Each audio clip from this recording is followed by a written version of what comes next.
défient les radars, bien informer et faire découvrir. Les bombardements sans précédent font suite à une attaque sans précédent contre Israël, venant de la bande de Gaza. Et venant, semble-t-il, pas seulement du Hamas, mais de ce qu'on appelle maintenant la résistance palestinienne unifiée, ou unie, je ne sais pas. Mais enfin, c'est le Hamas qui organise. Bon. Donc on a d'un côté comme de l'autre passé à un stade supérieur de la violence. Mais le problème, c'est cette espèce de réciprocité, c'est plutôt ce que j'appelle une vendetta. La loi du talion. C'est la loi du talion. Oui, mais attendez, la loi du talion, c'est 1 pour 1, c'est pas 50 contre 1. Et ça ne permet jamais de résoudre un conflit dans la situation que nous trouvons aujourd'hui. Si quelqu'un des deux côtés ne dit pas on arrête, eh ben on va vers une extermination de toute façon de la population de la bande de Gaza, qui n'a pas où aller, et d'autre part, je ne sais pas, même si l'armée israélienne réussissait cette opération qu'elle semble vouloir entreprendre de nettoyage de Gaza, elle ne la réussirait qu'au prix de sacrifices humains monstrueux. Oui, parce que là, on parle de nettoyage quasiment ethnique. Disons que si les mots ont un sens, ce qui est fait maintenant est un crime de guerre. Si les mots ont un sens fluctuant, alors on peut dire que Israël se défend. Mais je veux dire, gardons un sens des proportions. Je suis pour qu'Israël se défende. Je suis absolument horrifié par les crimes islamistes. Mais d'une part, la proportionnalité n'y manifestement pas. Et d'autre part, est-ce que c'est une manière de se défendre qui garantit votre propre survie? Je n'en suis pas sûr. Parce que même s'ils y arrivent, ils vont avoir une haine face à eux du 1,5 milliard de musulmans qui les entourent, et également de tout ce qu'on appelle le Grand Sud. Lorsque vous entendez le Premier ministre israélien motiver sa guerre en Palestine, en Terre Sainte, en disant c'est la lutte des fils de la lumière contre les fils des ténèbres, et nous allons réaliser la promesse d'Ésaïe, vous tombez dans l'Ancien Testament. Alors, on en pense ce qu'on veut. Mais le cadre de ces batailles, qui est posé par les protagonistes eux-mêmes, vous pouvez même pas en débattre aux Nations Unies. Qu'Israël d'ailleurs critique vertement. Oui, mais dans ce même pays d'Israël, où vous avez un gouvernement aussi belliqueux, aussi fondamentaliste, parce que je veux dire, il est allié d'abord.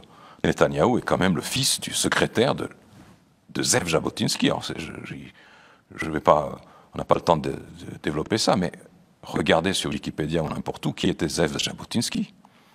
C'est l'aile la plus radicale de la pensée. Il a même été exclu par les sionistes. Bon.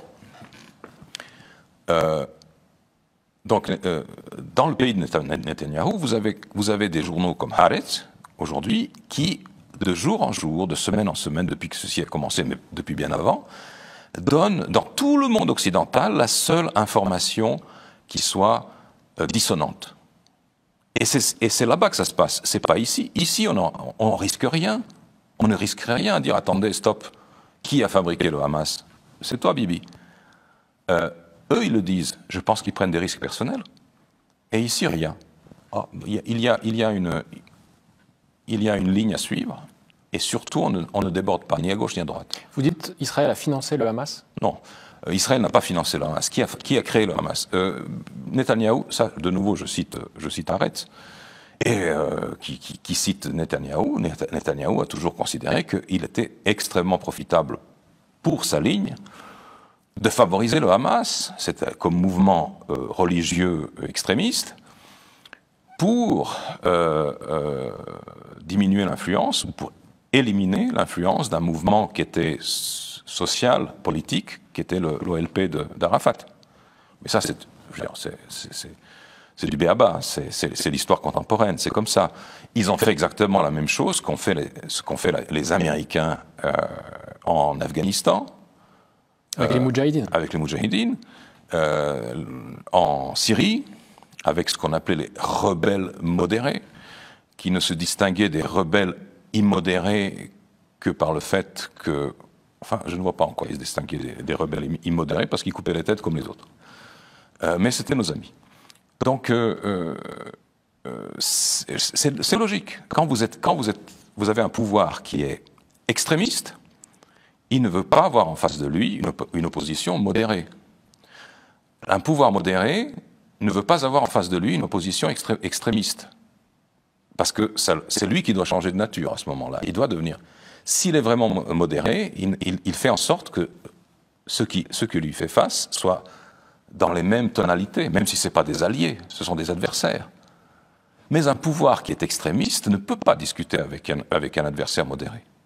Il se discrédite. Donc il a fallu... C'est logique. Ce n'est ni une théorie du complot, ni une prise de position, d'ailleurs, dans la querelle. Je ne pense pas qu'il soit utile. Je ne vais pas dire, ah, moi j'ai des amis à Gaza. Bon, ben, tu peux avoir des amis à Gaza. Oui, mais moi j'ai des amis à Tel Aviv. Ben oui, ben... D'ailleurs, c'est assez frappant de voir à quel point là, il y a une cristallisation des débats gauche-droite. Oui. Tout d'un coup, je voyais par exemple le débat entre Bruno Attal et Michel Collomb chez Éric Morillo, où c'était, après 2 minutes, Bruno Attal traitait Michel Collomb d'antisémite. On a une sorte d'hystérisation vraiment là qui est flagrante. À quoi ça nous sert? Et d'abord, à quoi cela les sert? En quoi cela les sert, eux? Moi, je comprends que quelqu'un soit en proie à la plus extrême colère lorsqu'il a vu mourir quelqu'un de proche, lorsqu'il a vu bombarder sa ville, lorsque il en a marre d'être chicané tous les jours. Ça, je comprends. Mais nous qui sommes extérieurs à cela, en quoi est-ce que nous aidons les uns ou les autres en prenant un parti qui est dans la vendetta? Je veux dire, la vendetta a fait des massacres en Europe, dans l'Europe du Sud. À un moment donné, il a fallu quand même que ça s'arrête. D'ailleurs, ça continue dans certaines régions. Mais c'était des régions qui étaient arriérées avec cette vendetta. La vendetta est une arriération de civilisation. On ne peut pas vivre avec ça. Pourquoi est-ce qu'on la perpétue? On voit d'ailleurs en Israël que la population, depuis le début de l'année, manifestait très fortement contre Netanyahou. On voit que maintenant, une partie de la population israélienne aussi manifeste contre les bombardements à Gaza. Donc c'est effectivement, ça montre que le gouvernement Netanyahou cristallise aussi des tensions au sein même du pays, quoi. Oui, bien sûr. Bon, on ne va pas démêler leur problème intérieur, mais il semblerait que, d'abord, de nouveau, Haaretz, au moment où commence je crois que c'était le 8 ou le 9 octobre, publie un article, un éditorial dévastateur, disant « Nous ne pouvons pas être gouvernés par un homme qui est sous inculpation. Parce qu'il fera tout pour éviter les tribunaux, pour éviter la prison. Il nous entraîne dans une spirale qui est partiellement motivée par ses propres intérêts ou ses propres craintes. Donc, ça me semble assez normal que... mais plus rien ne semble fonctionner selon les lois les plus élémentaires, disons, de la raison. Parce qu'en France aussi, vous avez un ministre de la Justice qui est inculpé et qui est soutenu par le président de la République. Mais il y a 10 ans, c'eût été complètement inimaginable. Nous sommes dans un processus où tout le monde va vers l'oxymoron, vers l'impossibilité. Est-ce que c'est possible de résoudre le problème d'Israël de la manière dont on essaie de le résoudre? C'est impossible. Je ne sais pas ce qui est possible d'ailleurs, mais en tout cas, ça, c'est impossible. Parce que là, concrètement, ce qu'on décrivait, ce gouvernement Netanyahou, c'est concrètement se débarrasser des Arabes palestiniens Oui. Et faire un État juif, juif, sur le territoire israélien, point barre. C'est ce qu'il semble vouloir. C'est ce qu'une partie de l'opinion israélienne semble refuser aussi. Et c'est ce que, ne l'oublions pas, les 3/4 de la planète refusent, condamnent. Sauf nous, ici, frileux, qui ne savons pas nous positionner, je veux dire que c'est quand même un comble que les initiatives en vue d'un cessez-le-feu soient systématiquement bloquées au Conseil de sécurité des Nations Unies par les États occidentaux. Même la Suisse s'abstient. Je veux dire, quand même. Alors, oui, alors, la première, c'était « Ah, mais c'est parce que c'est les Russes ». Enfin, après, il y a eu les Brésiliens. Et puis, alors, du moment que c'est les Russes, ça coupe toute discussion.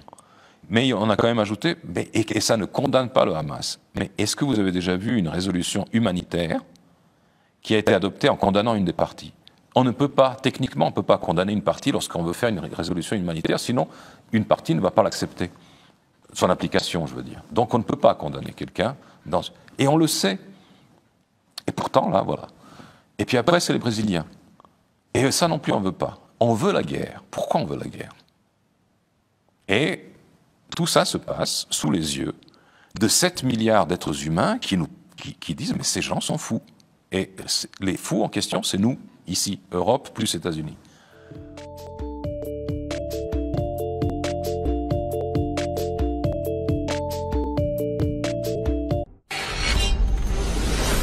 Filer Radar, bien informer et faire découvrir.